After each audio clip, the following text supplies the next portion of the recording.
কোন ওয়াক্তের সালাত ছুটে যাওয়াকে ধন সম্পদ ও পরিবার পরিজন ধ্বংস হয়ে যাওয়ার সাথে তুলনা করা হয়েছে?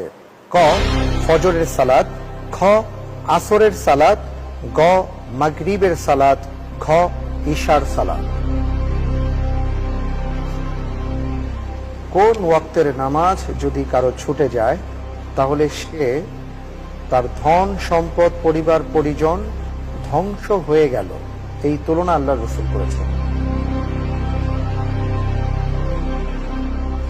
জি আলহামদুলিল্লাহ, এর উত্তর হবে খ আসর।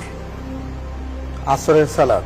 জি আপনি লাইফ লাইন নিচ্ছেন না? জি লক করে দেব। জি খ আসরের সালাত।